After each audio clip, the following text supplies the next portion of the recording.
Que l'homme ne sépare pas ce que Dieu a joint. Matthieu chapitre 19, versets 1 à 9. Le Seigneur Jésus fut un jour confronté à cette épineuse question. Est-il permis à un homme de répudier sa femme pour quelque cause que ce soit? Demandèrent les pharisiens en Matthieu chapitre 19, verset 3. Le problème du divorce était vivement débattu dans la société juive. Il existait alors deux principales écoles de pensée. Celle de Hillel adoptait une position libérale en permettant le divorce pour tout sujet de plainte que le mari aurait contre sa femme. Laisser trop cuire le pain pourrait être un motif suffisant.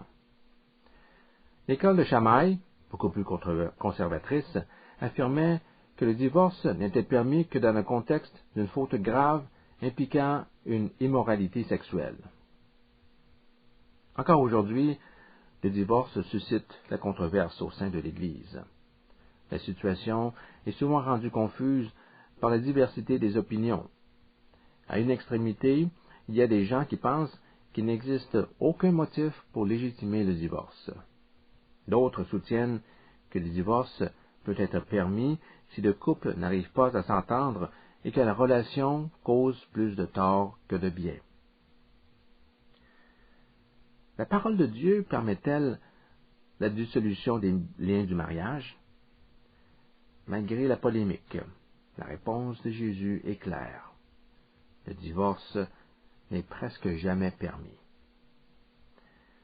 Lisons Matthieu chapitre 19, versets 1 à 9. Lorsque Jésus eut achevé ses discours, il quitta la Galilée et alla dans le territoire de la Judée, au-delà du Jourdain.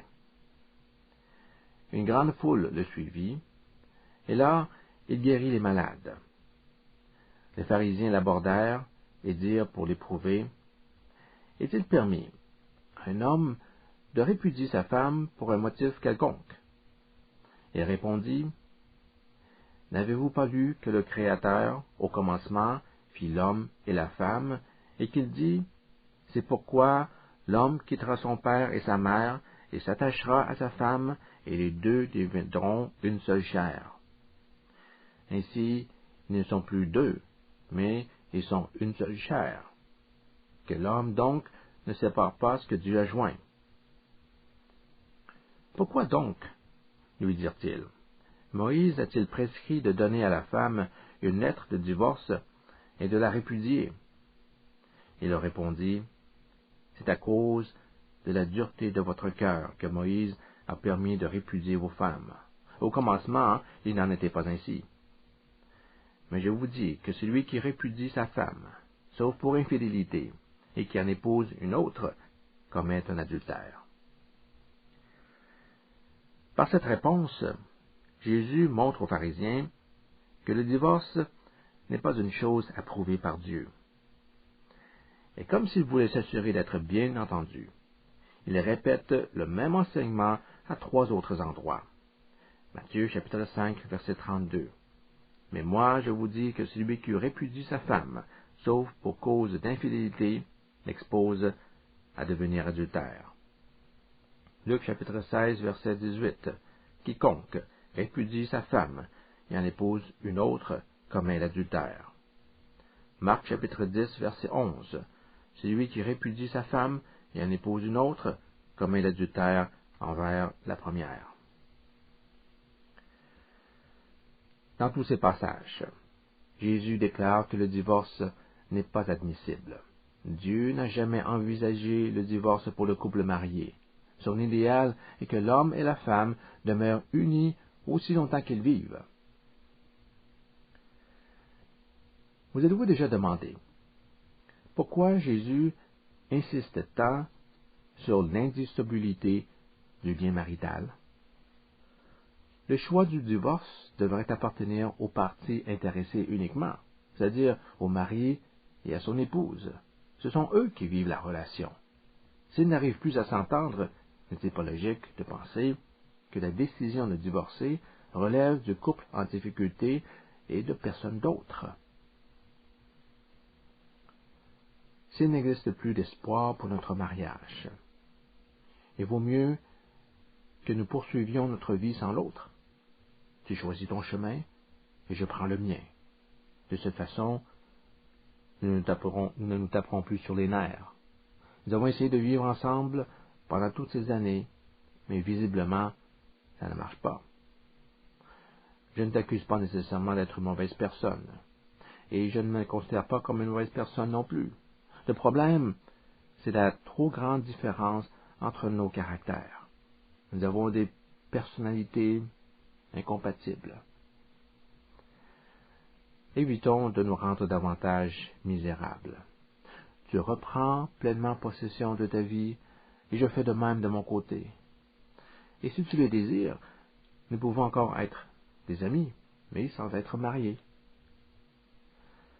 Ainsi raisonnent certaines personnes.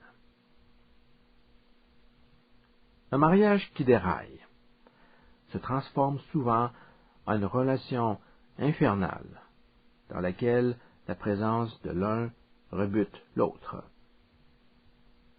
Lorsque cela arrive, c'est signe que vous avez perdu votre foyer. Pourquoi vouloir rester là, aurait-on tendance à penser? Le divorce se présente alors comme la solution. Mais Jésus dit, ce que Dieu a uni, l'homme ne doit pas le séparer. Quiconque répudie sa femme, sauf pour immoralité sexuelle, et se marie avec une autre, commet un adultère. Ces paroles rendent dure la condition du mariage, car elles contraignent les conjoints à suivre une norme morale très élevée. Y a-t-il une signification spirituelle liée à une telle sévérité? Pour répondre à cette question, il est nécessaire de retourner à la définition du mariage.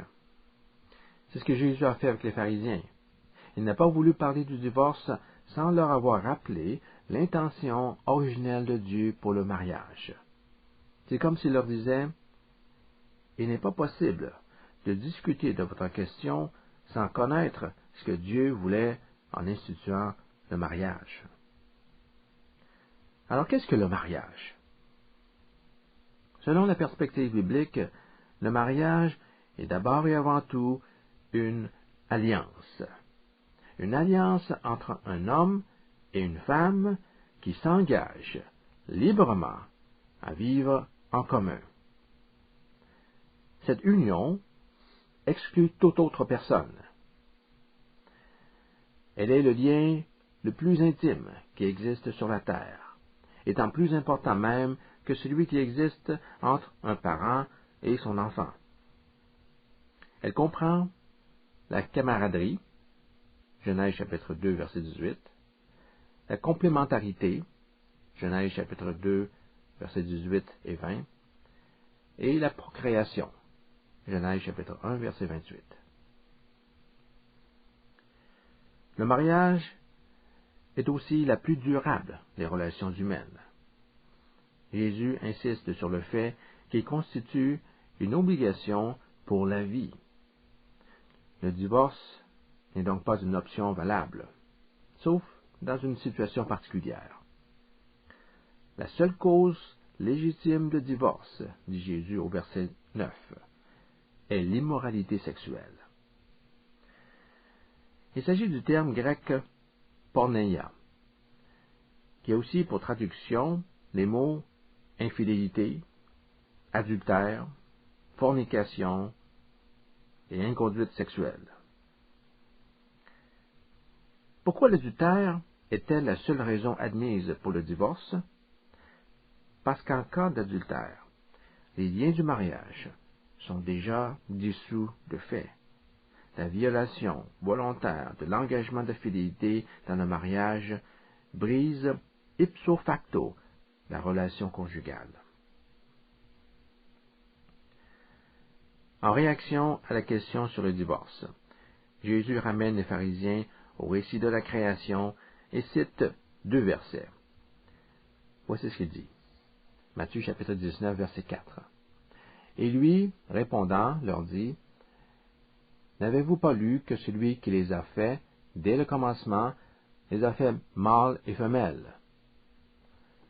Cette remarque fait allusion à Genèse chapitre 1, verset 27, où nous lisons, « Et Dieu créa l'homme à son image, il le créa à l'image de Dieu, il les créa mâles et femelles. » Matthieu chapitre 19, verset 5. Et qu'il dit, « C'est pourquoi l'homme laissera son père et sa mère et sera uni à sa femme, et les deux seront une seule chair. » Ces paroles sont tirées de Genèse chapitre 2, verset 24. Parlons d'abord du verset en Genèse chapitre 1, verset 27. Il est question que Dieu créa l'homme à sa ressemblance. Ainsi apparurent deux êtres humains, l'un mâle, l'autre femelle. La distinction des sexes est ainsi soulignée. Et le texte fait un lien entre ce couple mâle-femelle et l'image de Dieu. Il le créa à l'image de Dieu, il les créa mâles et femelles. Voilà qui est curieux. En quoi la création de l'homme et de la femme est-elle liée à l'image de Dieu? Écoutez bien cette réponse. Le lien réside dans le fait que nous pouvons voir dans le couple un reflet de la pluralité au sein de la divinité. Il y a quelque chose dans la relation du couple qui reflète ce qui se passe à l'intérieur de la divinité. Regardez le verset précédent, en Genèse chapitre 1, verset 26. Et Dieu dit, « Faisons l'homme à notre image, selon notre ressemblance, et qu'il domine. » Notez l'utilisation de la première personne du pluriel. Faisons l'homme à notre image, à notre ressemblance. Plusieurs commentateurs voient dans ce pluriel une allusion à la Trinité. Alors une question se pose. Entre la Trinité et la création de l'homme et de la femme, quel est le lien?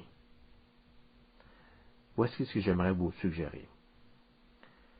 La relation conjugale que Dieu avait en vue dès l'origine de la création de l'homme miroite à l'échelle humaine la relation qui existe entre les trois personnes du Père, du Fils et du Saint-Esprit. Vous saisissez ce point? Il y a entre ces trois personnes divines une parfaite unité, un amour mutuel infini, une harmonie de tous les instants. L'intention de Dieu pour les partenaires du mariage est qu'ils entretiennent une relation si profonde, si intime, qu'ils réalisent sur le plan humain une communion comparable à celle qui existe au sein de la Trinité. Regardons maintenant l'autre verset. Genèse chapitre 2, verset 24. « C'est pourquoi l'homme quittera son père et sa mère et s'attachera à sa femme. » L'apôtre Paul cite ce passage en Éphésiens chapitre 5, lorsqu'il parle du lien du mariage. Éphésiens chapitre 5, versets 21 à 33 trace en effet le portrait du mariage chrétien idéal et applique par analogie le texte de la Genèse, en Genèse chapitre 2, verset 24, à l'union du Christ et de son Église. Cela permet à Paul d'annoncer une merveilleuse vérité, jusqu'alors inconnue. La femme est à son mari, ce que l'Église est à Christ. En d'autres mots, la relation maritale symbolise la relation entre Christ et l'Église. Pour notre leçon, je voudrais considérer le mariage sous un autre angle. À partir de ce point de vue, on observe que la relation maritale sert de modèle pour les chrétiens dans leur relation les uns avec les autres. Si on exclut l'aspect sexuel du mariage, je crois qu'il est possible de voir dans les liens du mariage une représentation des liens que les croyants devraient avoir entre eux. Voilà donc le point que j'aimerais établir dans cette leçon. Non seulement la relation conjugale est un miroir de la relation entre le Père, le Fils et le Saint-Esprit, non seulement est-elle un miroir de la relation entre Christ et son Église, mais la relation conjugale est aussi un miroir de la relation spirituelle que Dieu désire retrouver entre les croyants. Il nous reste maintenant à le démontrer. Et pour ce faire, regardons Éphésiens chapitre 5 de plus près. Nous allons le lire du verset 21 au verset 33. Verset 21. Soyez soumis les uns aux autres dans la crainte du Christ, et que les femmes le soient à leur mari comme au Seigneur. En effet, le mari est le chef de sa femme, comme le Christ est chef de l'Église, lui le sauveur du corps. Or l'Église se soumet au Christ. Les femmes, donc, doivent, et de la même manière, se soumettre en tout à leur mari.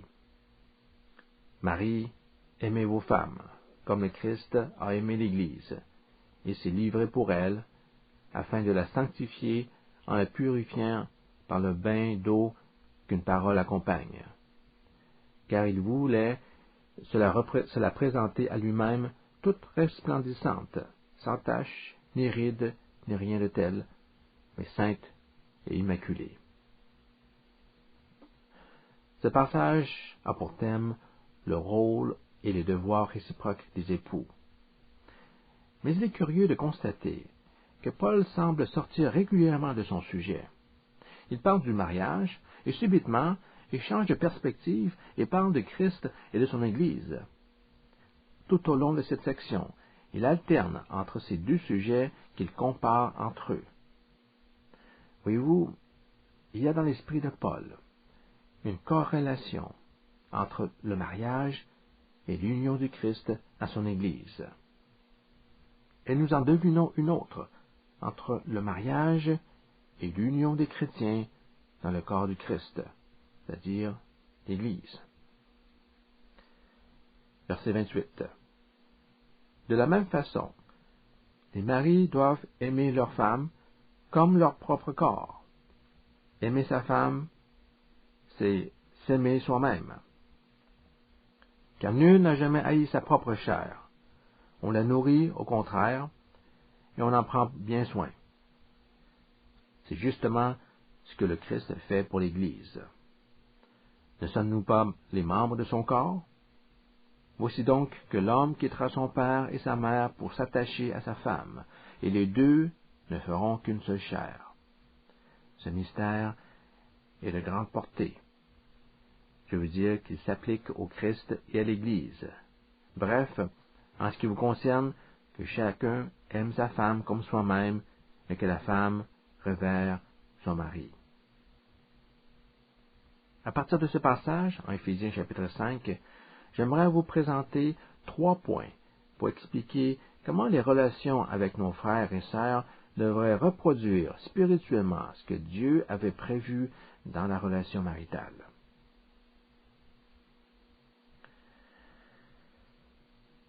Tout d'abord, vous connaissez sans doute le concept de l'unité conjugale, dans laquelle le mari et la femme deviennent une seule entité.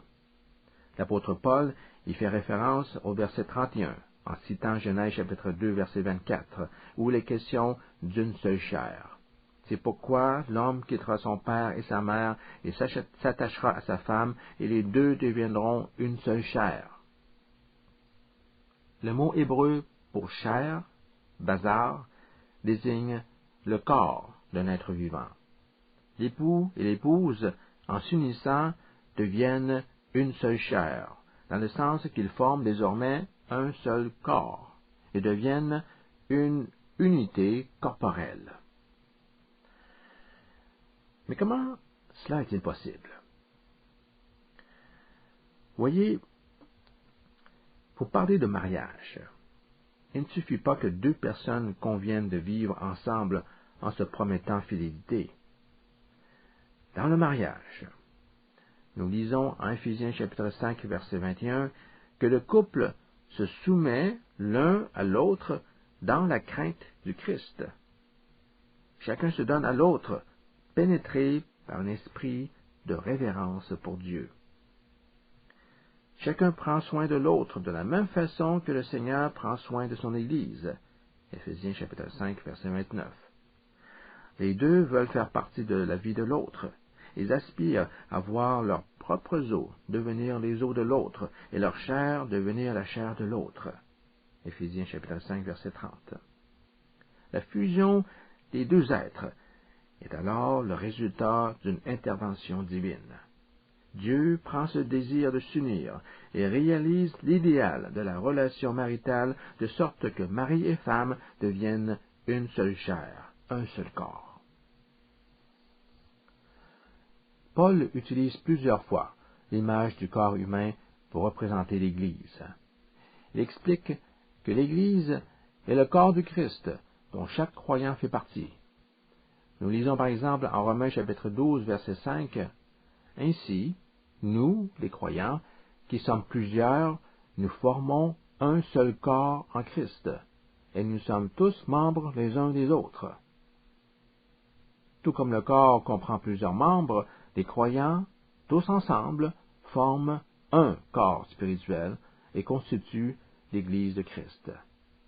Ou encore, on peut dire ceci. Tout comme le mari et la femme forment un seul corps, les chrétiens sont tous dans un seul corps, l'Église. Sous cet angle, vous pouvez voir comment l'unité de l'Église trouve son reflet dans l'union du mariage. Dans les deux cas, il est question de la formation d'un seul corps, avec Christ comme centre commun de leur unité respective. Ceci est le premier point. Passons maintenant au deuxième point. En Éphésiens chapitre 5, verset 33, Paul écrit, « Du reste, que chacun de vous aime sa femme comme lui-même, et que la femme respecte son mari. » Notez bien les mots « comme lui-même ». Comment pouvez-vous aimer votre femme comme vous-même? Paul venait d'expliquer 2 versets plus tôt que le mariage joint un homme et une femme de sorte qu'ils ne sont plus deux, mais ils forment une seule chair, un seul corps. La chair de l'un devient la chair de l'autre, et vice-versa. Ainsi, l'homme qui aime sa femme s'aime lui-même dans un sens très réel. Maintenant, vous vous souvenez de la loi royale? Jacques l'énonce de cette façon. « Tu aimeras ton prochain comme toi-même. » Jacques chapitre 2, verset 8. Nous retrouvons à nouveau l'expression « comme toi-même ». Aimer l'autre comme soi-même. Cette expression nous permet, à mon avis, de faire un lien avec le mariage. En effet, la loi royale nous appelle non seulement à assurer le bien-être de notre entourage avec autant de zèle que nous le ferions pour nous-mêmes, mais aussi à aimer en reconnaissant une unité avec autrui, comme c'est le cas pour le mari et la femme. Je m'explique. Dans le Nouveau Testament, le terme « prochain » peut désigner tout individu, chrétien ou non chrétien, à qui nous pouvons témoigner de la bonté. C'est l'explication que donne Jésus dans la parabole du bon samaritain à la question « Qui est mon prochain ?» Luc chapitre 10, versets 25 à 37. D'autre part, le mot « prochain » peut être employé de façon plus restreinte pour désigner le frère ou la sœur dans l'Église. D'ailleurs, le commandement à aimer autrui se présente souvent dans des passages qui concernent avant tout la communauté chrétienne. Par exemple, Paul dit aux chrétiens de Rome que chacun de nous cherche à plaire à son prochain en vue du bien pour l'édification. Romains chapitre 15, verset 2. Édifions notre communauté de croyants. cherchons à faire du bien à nos frères et sœurs en Christ pour les faire grandir dans la foi. Par ailleurs, l'amour du prochain oblige le chrétien à ne pas juger un frère. Jacques chapitre 4, verset 12. Un seul est législateur et juge, celui qui peut sauver et détruire. Mais toi, qui es-tu qui juge ton prochain? Ici, le prochain qu'il ne faut pas juger est un croyant. Aimer son prochain, c'est aussi lui dire la vérité. Éphésiens chapitre 4, verset 25. C'est pourquoi, ayant dépouillé le mensonge, parlez la vérité chacun à son prochain, car nous sommes membres les uns des autres. Encore une fois, le terme prochain se rapporte en particulier aux frères dans la foi. Nous le voyons ici par la raison que donne Paul pour ne pas mentir, car nous sommes membres les uns des autres. Cette expression « membres les uns des autres » définit le mot prochain et désigne les autres chrétiens, puisque nous sommes avec ceux-ci membres du corps de Christ. Le raisonnement de Paul est facile à comprendre. Le corps physique ne peut pas fonctionner si les divers composants communiquent de faux messages. Il serait impensable que l'œil trompe le reste du corps en transmettant l'image d'une courbe alors que la route est droite. Il en est de même de la communion chrétienne. Le mensonge rend impossible la cohésion dont le corps de Christ a besoin pour fonctionner. Lorsque mon prochain est un frère, je vois comment je peux l'aimer comme moi-même. Le principe qui sous-tend mes relations fraternelles est comparable à celui qui agit dans le mariage, une unité de vie dans le même corps. Le troisième point que nous observons dans la relation époux-épouse est celui-ci. On demande à la femme de se soumettre à son mari et au mari d'aimer sa femme. Réfléchissez un peu à cette instruction. Ne voyez-vous pas qu'elle ressemble étonnamment au type de relation que les membres de la communauté chrétienne devraient entretenir entre eux? Lisons Éphésiens chapitre 5, versets 21 à 22. Soyez soumis les uns aux autres dans la crainte du Christ.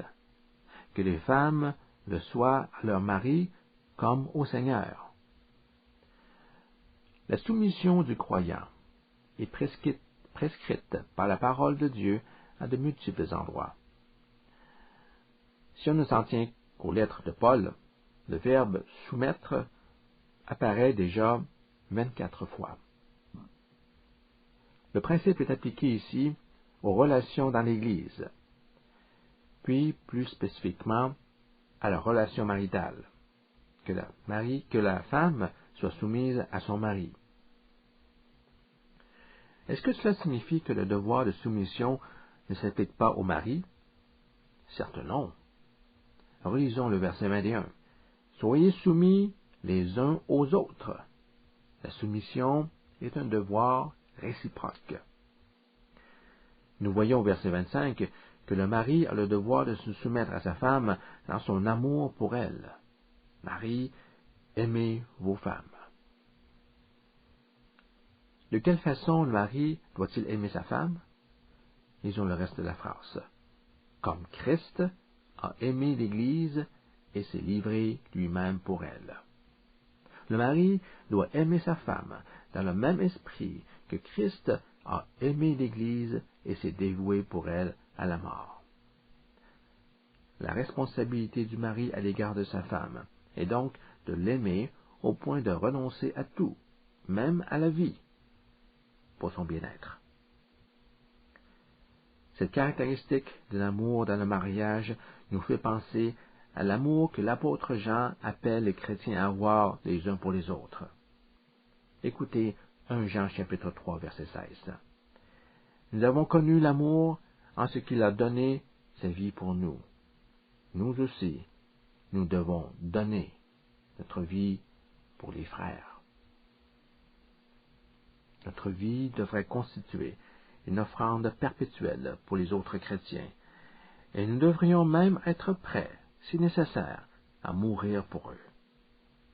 Autrement dit, l'amour qu'un croyant devrait porter pour son frère en Christ possède la même qualité que l'amour liant un mari et sa femme. Il s'agit d'un amour qui accepte d'offrir sa vie pour autrui. N'est-ce pas étonnant? Une fois de plus, nous voyons comment la relation maritale, telle que conçue par Dieu, sert d'exemple pour tous les chrétiens entre eux. Pour conclure, revenons à notre question initiale. Pourquoi le divorce est-il un problème si grave? Pourquoi Jésus s'en préoccupe-t-il tant? L'erreur des pharisiens réside dans le fait qu'ils ne voyaient dans le divorce qu'un problème légal. Ils voulaient savoir s'il était légitime pour un homme de divorcer sa femme pour n'importe quelle raison. Jésus refuse de s'engager dans leur controverse légale et donne plutôt à leur question une dimension spirituelle, en montrant que ce qui est en jeu, ce ne sont pas les droits des hommes, mais ce que le mariage devrait représenter sur le plan spirituel. Le divorce est inacceptable, affirme Jésus, parce qu'il mine l'œuvre et l'intention de Dieu. Le Seigneur désire que le mariage serve d'illustration à 3 types de relations. Premièrement, il est un miroir de la relation à l'intérieur de la Trinité. Deuxièmement, il est un miroir du rapport entre Christ et son Église. Troisièmement, il est un miroir de l'union des chrétiens dans l'Église. Ce troisième point est celui sur lequel je me suis surtout attardé dans cette leçon. J'ai fait une analogie entre le mariage et l'Église, en présentant la vie dans le mariage comme une espèce de microcosme de la vie dans l'Église. Alors tout ce symbole est ruiné dans le divorce.